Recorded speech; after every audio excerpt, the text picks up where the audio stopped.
Shalom, Kahala Yahweh Shemi Hawashai, Shemi Hakadash, double honors to the elder apostles and elder bishops of GMS, including the elders that came before them that taught us his truth. And Shalom and salutations to all the brothers that are pushing the word and truth and in sincerity, a hopeful elect tabernacle of David. I'm the brother Yahshua. I'm back with the WW3 Daily Update. Shalom and salutations to you as well. And I must say, I woke up this morning while I was in bed. I checked on my videos and one was missing, and of course you know that means that you got a strike. So I was a little discouraged. I made the appeal, and then I went to Odyssey to carry on, and I was going to post on Odyssey for the next week. And while I was discouraged, I said I'm not even going to post a war update because the spirit wasn't on me. And so I checked back, and the appeal went through, and the appeal was accepted, apparently. And they reinstated the content. I suggest you go watch it. It was called The Evolution of the Sea Hip. And I cussed them out pretty good and threatened them with judgment. The Most High's judgment coming soon. I don't know if that had anything to do with it, but yeah, anyway. So my spirit was raised when I saw that, and because of the content of the appeal, I kind of went in, and so through the spirit and power of Yahweh Shemi Hawashai, the appeal got a stay apparently. So with that energy, I'm gonna go ahead and just post whatever I see. And so I went to the Voice of Reason, and he had some good information, basically saying that the counteroffensive has started. And he didn't really say that, but he implied that. So I'm going to read Joel 3 and 9. First in the King James, proclaim ye this among the Gentiles, prepare war, wake up the mighty men, let all the men of war draw near, let them come up. And this part, let all the fighting men draw near. Let all your fighting men advance for the attack. That's what they're over there doing. Okay? They're drawing near, they're advancing for the attack. Okay? That's what's going on. They're approaching and they're advancing. Where? This is what this counteroffensive is supposed to be. Now let's see if you can get that out of the first words that he says. Let's see. All right, so here we have Military and Foreign Affairs Network 2 hours ago, Battlefield Ukraine, Operation Event Horizon. So this is new. Is that what the counteroffensive is called? Operation Event Horizon. And what happens is he kind of touches on that, and he immediately starts describing the Bradley tank, which apparently is being used in this area. So what is the Ukraine fighting back with? Did they get NATO and the EU together and finally get these people in place? Because what the chatter yesterday was that they were headed towards the front line. So let's see what he says. Take it away, the Voice of Reason. Good day, everybody, and welcome to another edition of the Military and Foreign Affairs Network. I am your host, the Voice of Reason. Today we are continuing our ongoing coverage of the war between the Russian Federation and Ukraine. And today, as I speak, we're getting a better idea of alleged, and I have to say alleged, Ukrainian preparations for major offensive operations against Russian forces. Now, basically, he said this long-awaited counteroffensive that's supposed to happen in the spring, he used the word offensive, right? So let's listen to that again. And he chose his he minced his words very carefully so as not to say, he said alleged. And so this movement, right, he's reluctant to say that this is what it is, but what else is it? All right, so offensive operations against Russian forces. We also have a better idea today of where some of this Western equipment, namely Bradley armored infantry fighting vehicles, some of the older M113s, possibly Strykers, Leopard 2 main battle tanks, albeit just a few of them, have gone and are currently serving in Ukrainian forces brigades. Now, the units that we believe right now, or the unit that is the principal operator of the Bradley armored infantry fighting vehicle, is this unit right here, the 32nd Mechanized Brigade. This unit is in a staging area, possibly either west of the Dnieper River or even east of the Dnieper River with some of these forces in this area. And again, it looks, at least in what we're hearing, is that the Ukrainians are preparing for some sort of offensive operation within the vicinity south of the city of Zaporizhia in the Zaporizhia Oblast. It'll probably be, at least again, what we're hearing is near Orkiv. Now, again, this could be a big deception operation, and the attack could occur someplace completely different.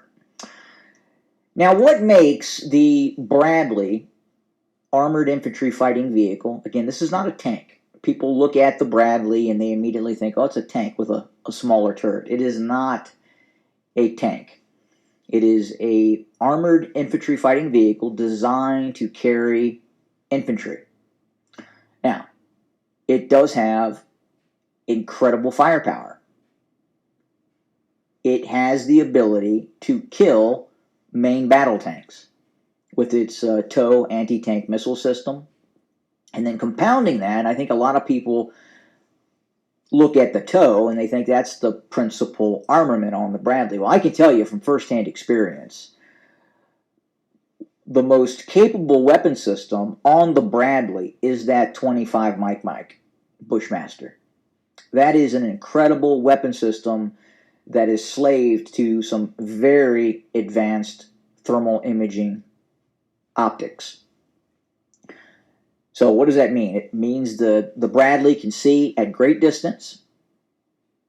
It probably, in my opinion, has better optics than the M1A1 that I served on. And I'm just talking about firsthand experience.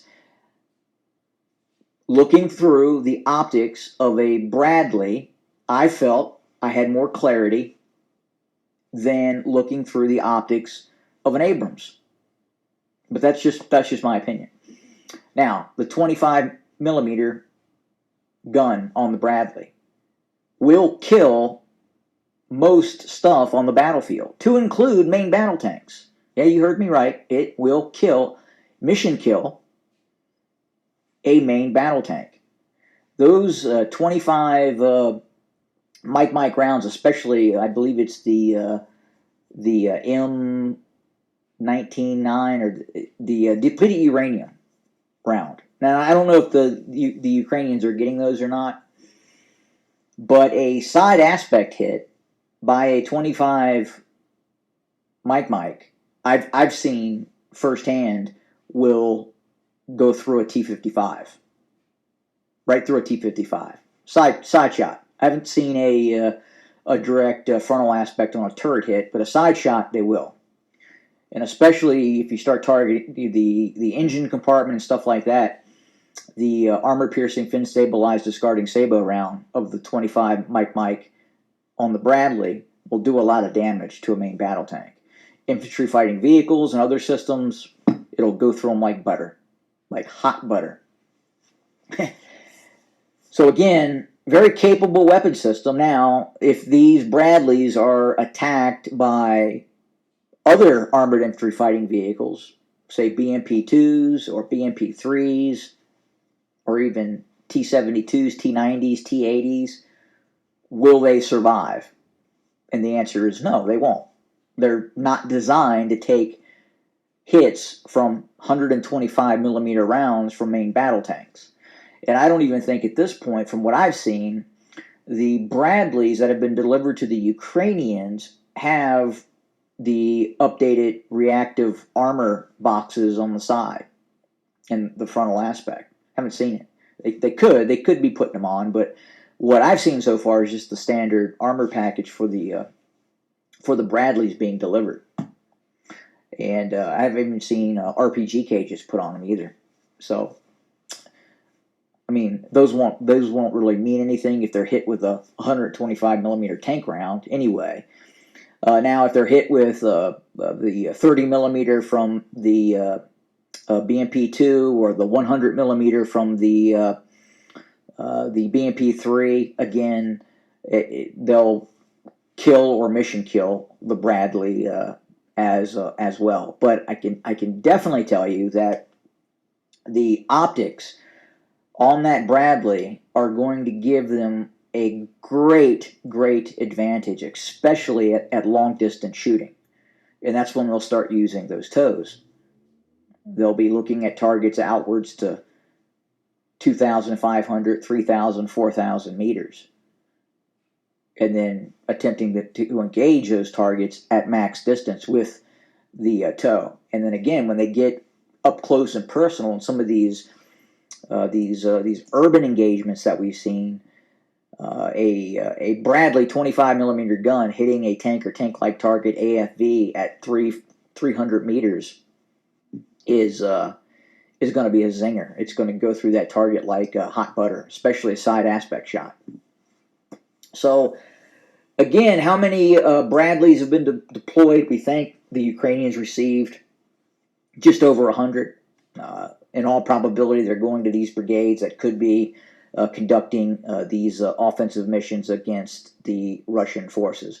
In all likelihood, the first Bradleys that are knocked out of service, it will probably not be a tank on tank or infantry fighting vehicle and infantry fighting vehicle engagement. It's probably going to be an issue where a column of Bradleys become fixed in position either through a roadblock or they're stationary, and Russian drones are able then to target that convoy. Or a drone identifies the Bradleys, where they're at, and then Russian artillery then strikes those Bradleys. And we've seen the Russians' use of a variety of munitions. And that has not been talked about a great deal, about some of those more advanced 152 millimeter anti-armor munitions that the Russians are deploying. These are top attack systems that sense a tank or tank-like target and then detonate over the target. It's almost like a cluster munition, and it then kills that armored fighting vehicle. All right, we're going to stop it right there. And as you can see, there's a lot of testing of weapons going on in this situation. Okay, a lot of things being thrown onto the battlefield to see, when the war expands into World War III, what will be used in what situation.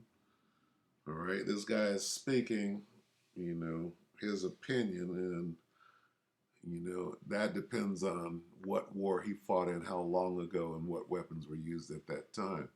Now we're dealing with drones and all sorts of new stuff, right? What they call it, these beam weapons.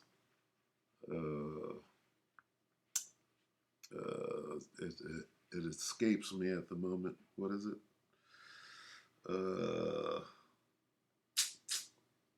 Can't think of it. But it deals with, laser beams, if you will. All right? Which they've had for, a while, but I mean, how much more advanced today would these things be? So anyway, and we'll end on that. We'll just go right up here. All right. Let's see. Right here. Okay, we'll read it. This is Joel 3:10. Dealing with these new weapons. Okay. Drones, for example. Iran is sending drones. Let me see. Let's read some of these comments. Where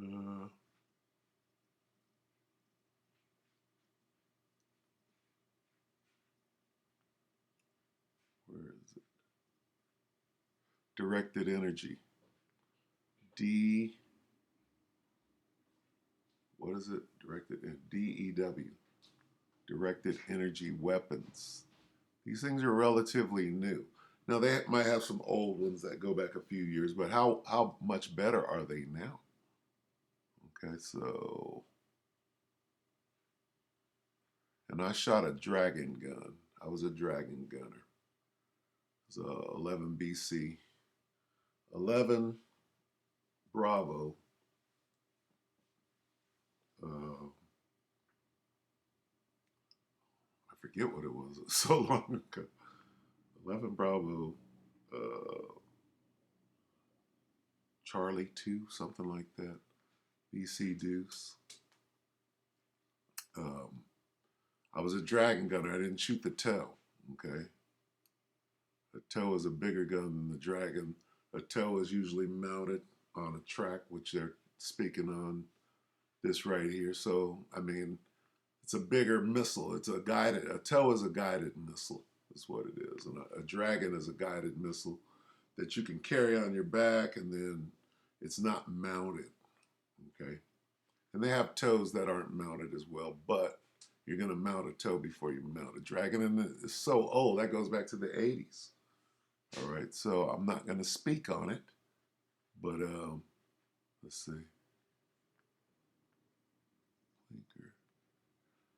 Let me see. Bear with me while I find this. This guy talked crazy to him. Let's see.